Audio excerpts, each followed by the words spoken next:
Hi friends, welcome back to our channel. இன்றைக்கி தான் first time நம்ம வீடியோ பார்க்குறீங்க அப்படின்னா மறக்காமல் நம்ம சேனலை சப்ஸ்கிரைப் பண்ணிக்கோங்க. இன்றைக்கி சூப்பரான quick and easy chips recipe தான் பார்க்க போகிறோம். பொட்டேட்டோ சிப்ஸ் எப்படி செய்கிறதுன்னு பார்த்துடலாமா? நமக்கு எவ்வளோ வேணுமோ அவ்வளோ பொட்டேட்டோஸ் எடுத்துக்கலாம். நான் இன்றைக்கி 3 பொட்டேட்டோ எடுத்திருக்கேன். ஃபர்ஸ்ட் வந்து ஸ்கின் எல்லாம் பீல் பண்ணிவிடுங்க. சம்டைம்ஸ் ஸ்கின் பீல் பண்ணாமலும் நல்லா வாஷ் பண்ணிவிட்டு அப்படியேவும் நம்ம ஸ்லைஸ் பண்ணிக்கலாம். பொட்டேட்டோ ஸ்லைஸ் பண்ணுறதுக்கு முன்னாடி இந்த மாதிரி வாட்டரை செட் பண்ணி வச்சுக்கோங்க. நார்மல் வாட்டர் ஆட் பண்ணிவிட்டு கூடவே கொஞ்சம் ஐஸ் க்யூப்ஸ் அதில் ஆட் பண்ணிவிடுங்க. இந்த தண்ணியில் வேணும்னா நம்ம சால்ட்டும் கொஞ்சம் ஆட் பண்ணிக்கலாம்.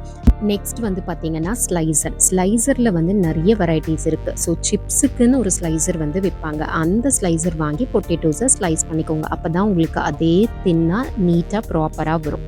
ஸோ இதை நல்லா இந்த கோல்டு வாட்டரில் ரின்ஸ் பண்ணிக்கோங்க. எடுத்து பார்த்தீங்கன்னா நல்லா டிரான்ஸ்பரண்ட்டாக இந்த மாதிரி இருக்கும். இதுதான் பர்ஃபெக்டான size for making chips. So இதை நல்லா இப்போ வந்து நம்ம இந்த எக்ஸஸ் ஸ்டார்ச் எல்லாம் இதில் ரிமூவ் ஆகிடும். ஸோ வாட்டரை நல்லா ஸ்ட்ரெயின் பண்ணிவிட்டு ஒரு டவலோ இல்லை வந்து டிஷ்யூ பேப்பரும் நல்லா ஸ்ப்ரெட் பண்ணிவிட்டு அதில் ஒரு சிப்ஸாக, அதாவது ஒரு பொட்டேட்டோ ஸ்லைஸாக எடுத்து இந்த மாதிரி ஸ்ப்ரெட் பண்ணிக்கோங்க. ஸ்ப்ரெட் பண்ணிவிட்டு மேலே ஒரு டிஷ்யூ வச்சு லைட்டாக ப்ரெஸ் பண்ணிங்கன்னா அதில் இருக்கிற எக்ஸ்ட்ரா வாட்டர் எல்லாம் வந்து அது அப்சர்வ் பண்ணி ரிமூவ் பண்ணிடலாம். ஸோ இந்த மாதிரி நீங்கள் பண்ணும்போது நம்ம ஆயிலில் ஃப்ரை பண்ணும்போது அந்த தண்ணி பட்டு வெடிக்காமல் இருக்கும். அதை அவாய்ட் பண்ணலாம்.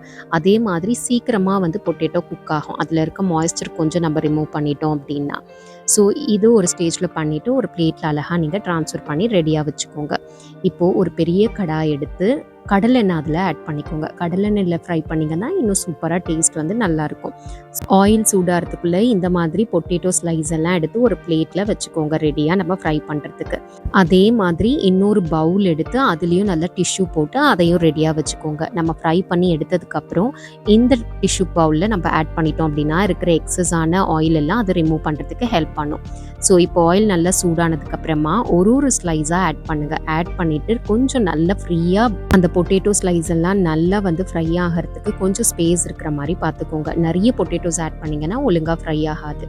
ஸோ இந்த மாதிரி ஆட் பண்ணிவிட்டு மிக்ஸ் பண்ணி விட்டுட்டே இருங்க. ஒரு ஸ்டேஜில் பார்த்திங்கன்னா நமக்கு அந்த கொதிக்கிற ஆயில் வந்து கொஞ்சம் லைட்டாக சவுண்டு குறையும்.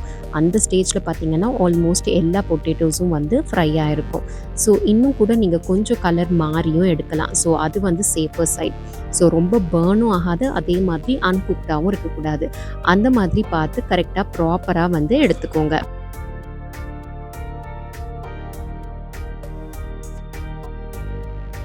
நம்ம ஃபஸ்ட்டு அந்த பொட்டேட்டோ ஸ்லைசஸை ஆயிலில் போடும்போது பார்த்திங்கன்னா உங்களுக்கு நல்லா அந்த ஃப்ரையிங் சவுண்ட் கேட்கும்.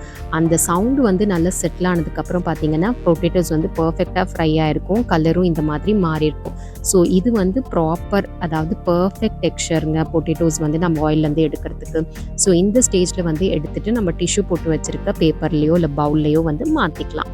ஸோ மாற்றிட்டு இதை கொஞ்ச நேரம் ரெஸ்ட் பண்ண விட்டுட்டு அதுக்கப்புறம் salt and chilli powder R paper powder நம்மளோட சாய்ஸ்க்கு எது வேணுமோ அதை ஆட் பண்ணி நல்லா மிக்ஸ் பண்ணி விட்டுருங்க. இல்லை உங்களுக்கு வேறு ஏதாவது சீசனிங் வேணும் அப்படின்னா அந்த மாதிரி சீசனிங்ஸும் நீங்கள் ஆட் பண்ணிக்கலாம். இந்த சிப்ஸ் பார்த்திங்கன்னா ரொம்ப ஈஸிங்க. வீட்லேயே சூப்பராக செஞ்சு பசங்களுக்கு நம்ம கொடுக்கலாம். கடையில் வாங்குறத விட வீட்டில் செய்கிறது எப்போவுமே ஹெல்தி ஆப்ஷன் தான். நீங்கள் ஃப்ரீ டைம் இருக்கும் போது இதை செஞ்சு டப்பாவில் போட்டு ரெடியாக வச்சுருங்க. பசங்க ஸ்கூல்லேருந்து வந்தால் என்ஜாய் பண்ணி சாப்பிடுவாங்க. தேங்க்யூ.